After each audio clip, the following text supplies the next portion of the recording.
Assalamualaikum warahmatullahi wabarakatuh. Selamat pagi Bapak dan Ibu dosen pembimbing serta guru pamong.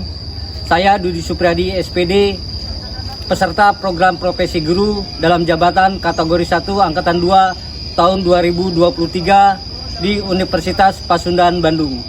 Jurusan yang saya ambil yaitu Bahasa dan Sastra Indonesia. Pada kesempatan ini saya akan melaksanakan praktek pengalaman lapangan dengan materi cerita pendek di kelas 11 IPA 2 SMA Negeri Babakan Cikau. Demikian, Assalamualaikum warahmatullahi wabarakatuh.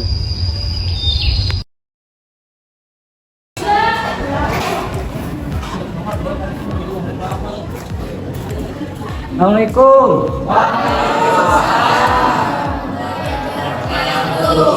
Selamat pagi Anda. Pagi. Apa kabar kalian? Alhamdulillah,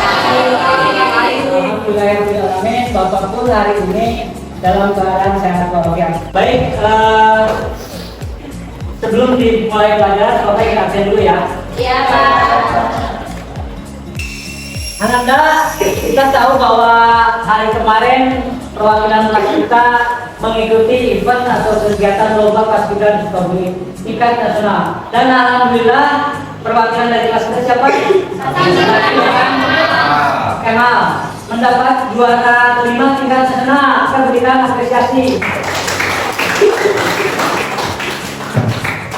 Apapun untuk kemajuan kita di masa depan. Setuju? Setuju.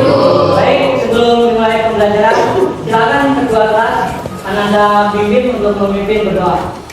Sebelum mulai pelajaran, baiknya kita berdoa dulu untuk kesehatan. Doa kedua.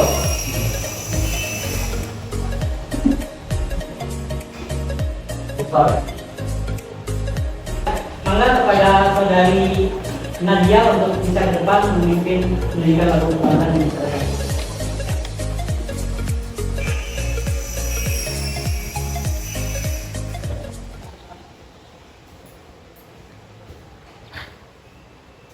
Semuanya untuk di perusahaan sendiri.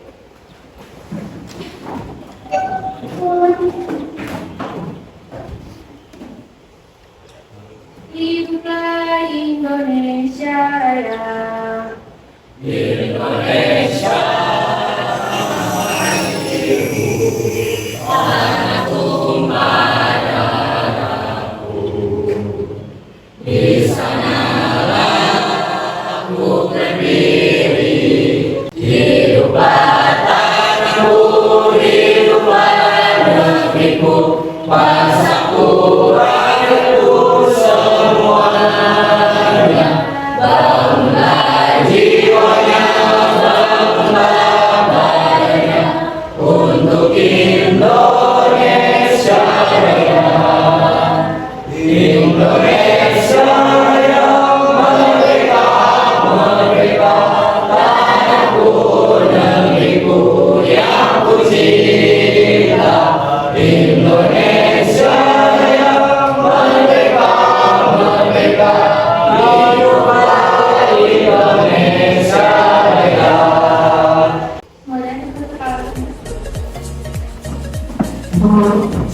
Terima kasih Ananda Nadia.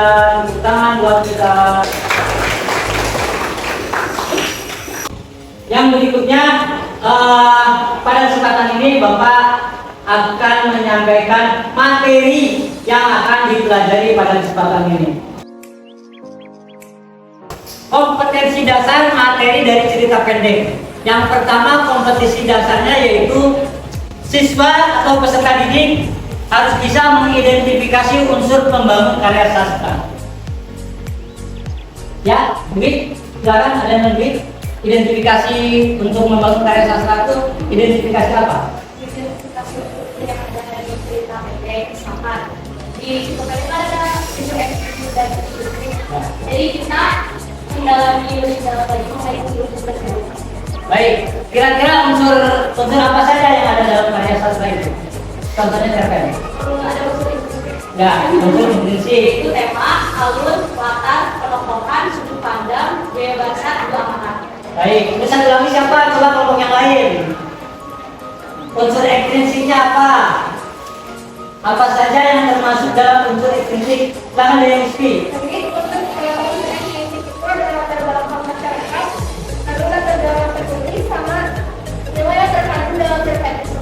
Baik, tepuk tangan untuk Dwi dan Nisbi.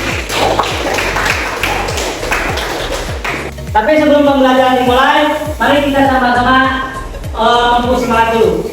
Bapak akan menyampaikan kata semangat pagi. Semangat pagi. Mantap. Tangan.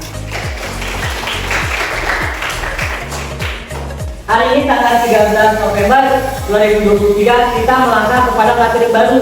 Apa coba? Cerpen. Cerpen itu berasal dari dua suku kata. Cerita.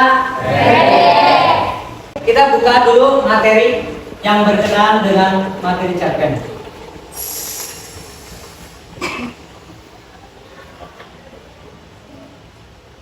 Nah, cerita pendek kebetulan yang menyusunnya Bapak sendiri sebagai mahasiswa program profesi guru kategori 1 angkatan 2 di Universitas Pasundan Bandung.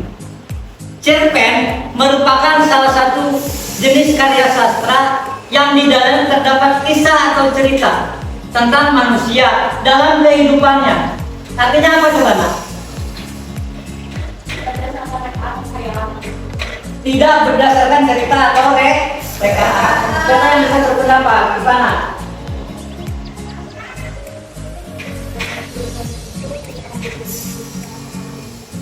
Ya betul, tepuk tangan. Semua pendapat ini sudah sangat benar.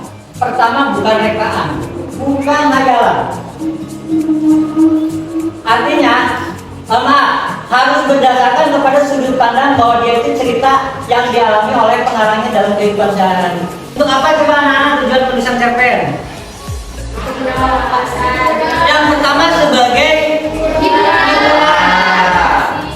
Apa artinya cerpen sebagai hiburan? Menghibur pembaca, biar pembaca itu merasa terhibur, senang, merasa bahagia, merasa diberikan pencerahan-pencerahan, merasa dikasih motivasi, itu hiburan. Kemudian yang kedua adalah edukasi. Apa? Edukasi? Bahan pembelajaran. Dari kejadian yang dibaca di cerpen bisa dipetik artinya atau hikmahnya bagi kita. Kemudian yang berikutnya adalah beberapa jenis cerpen. Di sini ada 4 ya, Nak. Siapa yang bisa menjelaskan, Jung? Siapa yang bisa menjelaskan jenis cerpen? Yang pertama apa ini? Realistis. Artinya berdasarkan kepada kenyataan atau bukti yang terjadi yang ada dalam kehidupan si pengarang itu. Kemudian yang kedua adalah romantis dalam kehidupan kebahagiaan hati dan pikiran pengarang. Kemudian yang berikutnya adalah fantasi apa? Lucu. Dunia haya, dunia lucu, dunia yang sifatnya hiburan, yang menyenangkan. Nah, itu cerita-cerita yang berkaitan dengan kesenangan lah, happy. Kemudian yang terakhir adalah misteri. Misteri apa? Horor yang sifatnya terang, yang sifatnya misteri atau takut ya. Itu biasanya juga ada cerpen-cerpen seperti itu. Kemudian ciri cerpen. Di sini ada 10. Yang pertama adalah terdiri dari kurang lebih 10.000 kata. Artinya apa? Silakan Acung. Silakan yang bisa Acung, siapa saja bebas. Silakan Dwi. Ya, singkat tidak sampai setengah dari novel. Itu 10.000 kata. Ya, kemudian yang kedua adalah bentuk tulisannya singkat, tentu lebih pendek daripada novel. Ya memang. Biasanya berapa lembar, Purna? 2 sampai 3 lembar. Kemudian yang ketiga berasal dari kisah hidup sehari-hari si pengarang. Tadilah kalau pada saat ini Bapak merasa senang, Kalau pada saat ini Bapak merasa gembira, maka Bapak pasti akan menuliskan kisah cerpen Bapak tentang kesenangan, tentang kebahagiaan. Nah, ini yang disebut dengan contoh berdasarkan kisah. Selanjutnya, selamat berdiskusi. Waktunya hanya 15 menit. Kami atau Bapak silakan.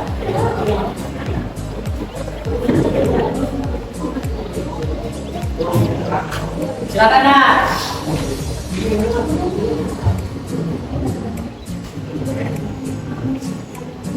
Kan ada handphone, pakai handphonenya biar semuanya membaca. Biar semuanya membaca. Waktunya 15 menit ya.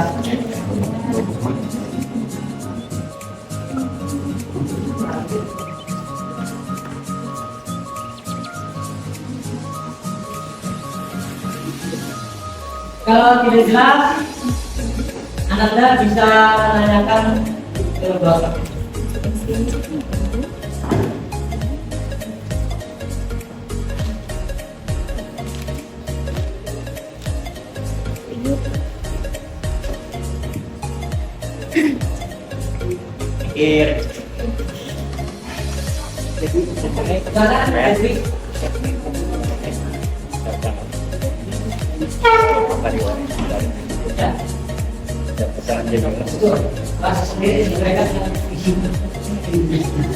Kalau berproyek jadi kayak gitu ya.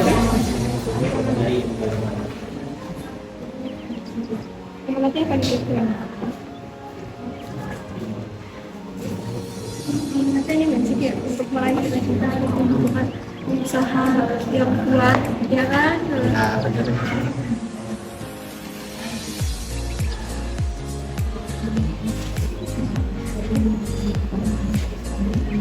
Ya, silakan. Ada yang bisa ditanyakan ke Bapak, silakan tanyakan.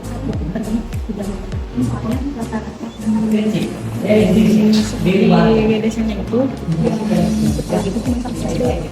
supaya dia bisa itu dia tuh mau pergi ke Bali jadi Kita berikan tepuk tangan bagi nomor 1.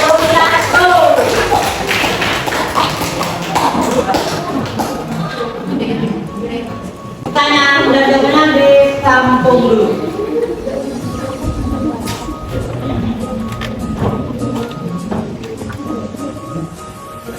Assalamualaikum warahmatullahi wabarakatuh. Assalamualaikum warahmatullahi wabarakatuh. Kami dari kelompok 4, di sini kami akan presentasikan hasil dari investigasi kami dari unsur investigasi pertama. Dan nomor 1 tema. Temanya adalah seorang anak berkebutuhan menjadi pemasakan dengan segala pengalaman. Penjelasannya, seorang anak asuh yang Kabupaten Mandalika NTT bernama Ahmad Fauzan yang motivasikan untuk menjadi seorang pemasakan. Dan yang kedua ada unsur ekstrinsi yang pertama latar belakang masyarakat, penulis atau bisa disebutkan kondisi pendidikan masyarakat dari Nusa Tenggara Timur. Penjelasannya, masyarakat Nusa Tenggara Timur pada saat itu yang saat lulus SD tidak lanjut di sekolah dan membantu orang tua mereka menenun dan berternak. Yang kedua adalah latar belakang penulis, yaitu seorang anak laki-laki dari Kabupaten Lembata Nusa Tenggara Timur bernama Ahmad Fauzan yang bercita-cita menjadi pengusaha sehingga ia berlanjut di sekolah di Jawa untuk meneruskan pendidikannya dan juga melanjutkan mimpinya pengusaha kain tenun di Nusa Tenggara Timur. Dan yang ketiga, nilai yang terkandung dalam cerita tersebut adalah nilai sosial. Bisa dilihat dari Fauzan yang bergumul dengan teman dari ayah Ahmad di Purwokerto membantu Ahmad pendidikan di Jawa. Dan yang kedua yaitu nilai moral dari Ahmad yang menghormati ayah dan ibu serta meminta izin dari ibunya untuk sekolah di Jawa. Sekian dari kelompok kami, mohon maaf apabila ada kekurangan. Wassalamualaikum warahmatullahi wabarakatuh. Waalaikumsalam. Nah, selanjutnya sekarang adalah forum diskusi tanya dan jawab. Waktunya cuma 10 menit. Kami persilakan. Saya cuma tanya ke semua kelompok. Mengutip dari kisah tadi, sang jenius dari Nusa Tenggara Timur yang menjelaskan tentang Ahmad yang sangat bertekad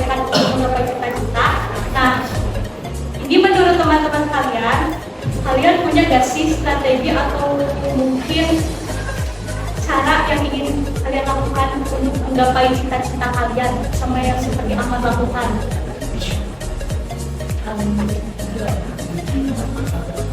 Ayo dipikirkan beberapa detik dan dijawab.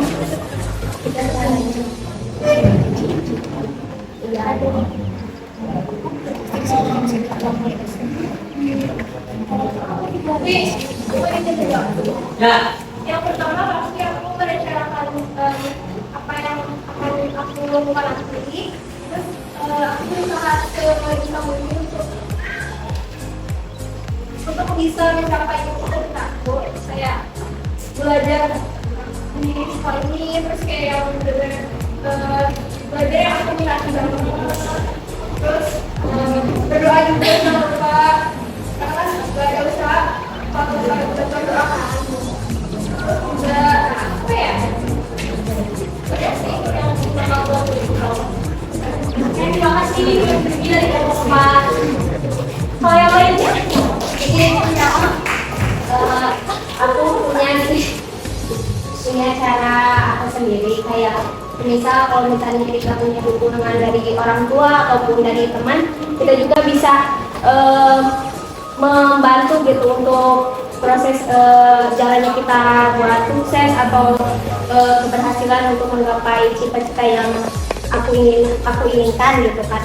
Kalau misalnya benar juga kata Nisi, kita juga harus selalu diiringi dengan doa, sholat gitu, biar kita juga bisa mencapai apa yang kita inginkan. Terima kasih Fitri.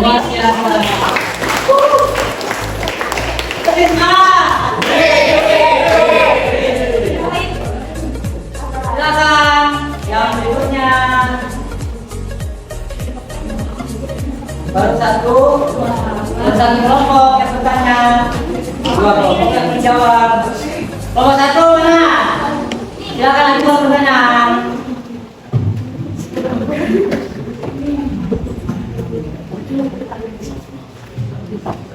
Kelompok bimbing kelompok berapa sih? Silakan lanjutkan pertanyaan.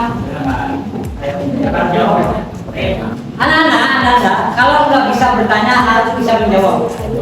Minimal kalian bisa bertanya. Untuk menggapai cita-cita, kita harus berusaha dan belajar semaksimal mungkin dan meminta doa kepada orang tua untuk bisa mencapai cita-cita saya. Itu saja dari saya. Luar biasa.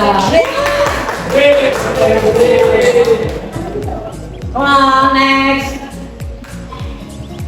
Sekarang ini mengajukan pertanyaan di siapa?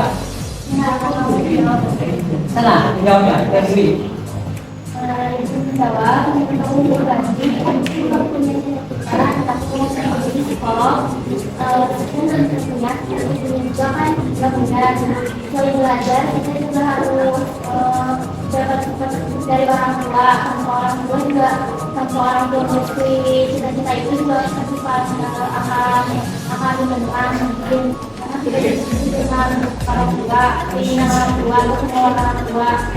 Jadi tadi dengar apa kata Mister juga, kita harus berdoa, diiringi berdoa, belajar juga, terus belajar semaksimal mungkin kata kelompok mungkin, dan selain itu harus jangan putus asa buat belajar mencapai cita-cita itu, karena mencapai cita-cita itu tidak mudah, banyak rintangannya, harus kuat-kuat mental. Juga kalau kita gagal jangan putus asa, dikuatin lagi mentalnya, imannya juga jangan putus asa. Mungkin itu saja yang mau saya sampaikan dari kelompok 1. Terima kasih. Terima kasih. Mau menyampaikan tanggapan silakan. Saya ingin mengatakan, ya benar lagi. Jadi dari semua jawaban dari kelompok 1, 2, 3, dan juga kelompok 4, jawabannya sangat bagus-bagus dan juga kalian keren. Baik, maka waktu hampir habis. 5 menit lagi. Nah, sekarang bagaimana kita bersama-sama menyimpulkan akhir daripada pembelajaran kita hari ini. Bapak mau mengajukan pertanyaan. Kita hari ini belajar apa coba? Wow. Nah sekarang Bapak mau nanya atau kita perwakilan satu orang saja untuk memberikan komentar terhadap situasi pembelajaran, materi dan sikap Bapak, cara Bapak terhadap pembelajaran ini. Mangga kami persilahkan. Jangan khawatir, jangan takut. Ini adalah evaluasi diri atau refleksi diri Bapak sebagai pendidik. Kami persilahkan waktunya 2 menit. Perwakilan satu orang. Mau? Fitri mau? Mimi mau? Serius? Mau? Silakan. Ya. Menurut saya pribadi, sejauh ini Bapak sudah menerangkan dengan jelas dan baik juga, dan mohon maaf masih banyak kekurangan dari kelompok kita, dan kalau ada salah kata dari kelompok juga kami mohon maaf. Sejauh ini Bapak mengajar dan mempelajari sudah baik. Terima kasih menurut saya. Baik, terima kasih atas pendapatnya. Bapak boleh bertanya nggak? Ada nggak kekurangan Bapak dalam selama mengajar 2 jam 3 jam tadi? Ada nggak? Apa? Kekurangan apa? Biar jadi koreksi depan. Jadi agak kurang hiburan. Antuk itu ya. Pada metode diskusi Bapak pelajarnya kurang banyak hiburan, jadi harus dibanyakin hiburan. Oke, silakan silakan yang komputer. Marsa.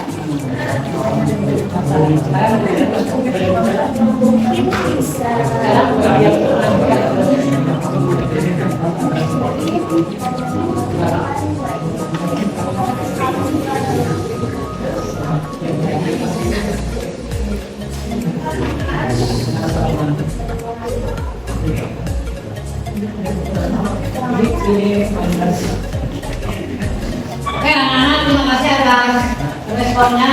Jadi Bapak akan memperbaiki kekurangan-kekurangan Bapak ya. Mudah-mudahan di lain hari kekurangan tersebut makin sedikit makin tidak ada. Karena pengalaman itu adalah guru yang paling berharga dalam hidup. Ingat, seseorang yang berpengalaman dia adalah memakan banyak proses. Orang yang berproses akan bertemu dengan kegagalan dan keberhasilan. 2 hal yang akan dia temui.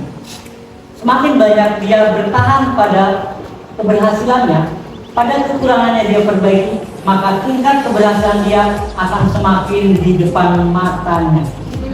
Tetapi semakin banyak orang ngeles, menghindari masalah, justru dia akan jauh daripada proses penajaman kualitas diri. Makin banyak orang menemukan, bertemu kepada masalah dan bisa menyelesaikan masalah, maka dia akan matang karena berpengalaman menghadapi masalah, terutama dalam pembelajaran, apalagi dalam hidup. Janganlah berputus asa, karena putus asa tidak akan kebahagiaan asa. Asa yang berkembang, asa yang baik, asa yang bagus akan menghasilkan progres yang bagus mencapai cita-cita ke depan. Mohon maaf apabila ada kekurangan. Ingat, minggu depan kita ulangan harian kedua karena materi untuk minggu depan sudah selesai. Terima kasih. Mohon maaf atas segala kekurangan. Mari kita berdoa. Pimpin berdoa. Belum pulang. Sebelum mengakhiri pelajaran ini, amat baiknya kita berdoa dulu menurut kita masing-masing sekolah.